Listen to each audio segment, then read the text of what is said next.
اور دنیا میں جائیں ٹریول کریں تو ہر ملک کی ایک خاص بات ہوتی ہے کہ فلاں پھل جو ہے وہ فلاں ملک میں پایا جاتا ہے.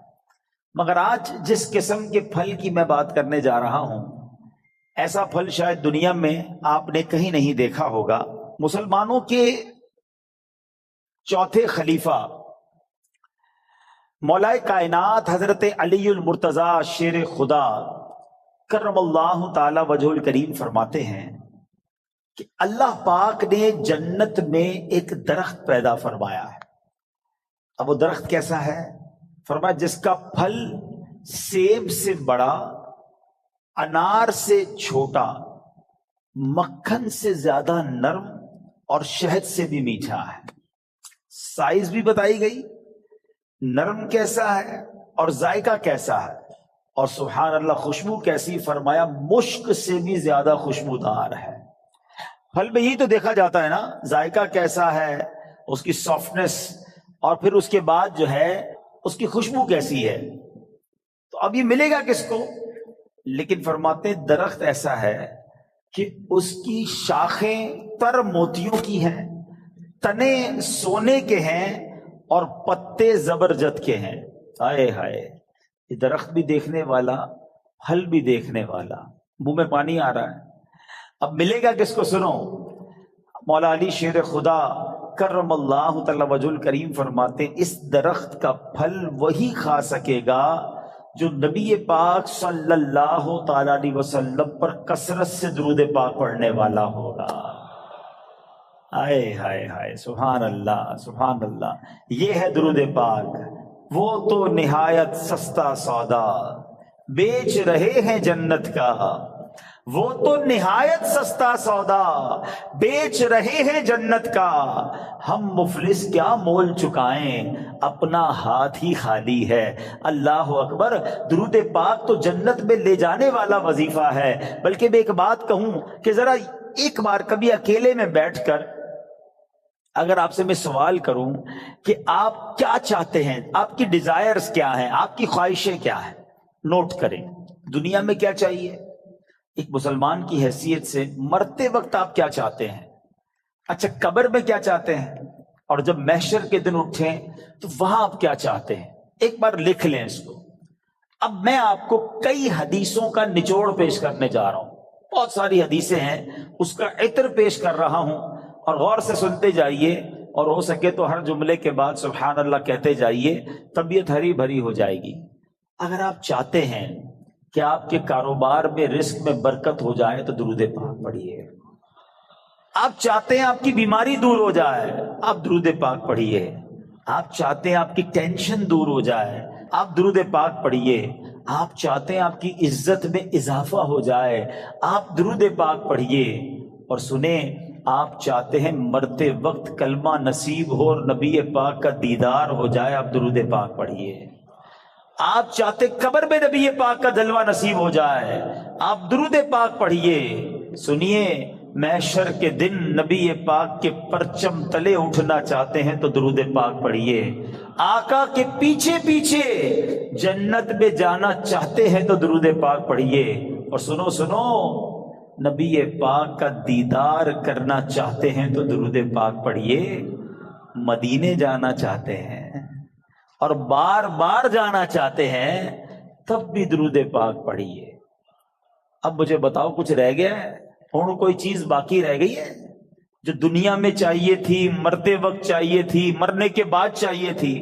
کاروبار بھی اچھا ہو جائے، رزق میں برکت ہو جائے، ٹینشنیں دور ہو جائیں، ذلیل نہ ہوں، عزتیں بڑھ جائیں، کلمہ مل جائے، نبی پاک کا دیدار ہو، جب تک زندہ رہوں مدینے جاتا رہوں، اور خواب میں آقا کی زیارت بھی ہو جائے، پھر نبی پاک جنت میں ساتھ لے جائیں، پھر بچتا کیا ہے؟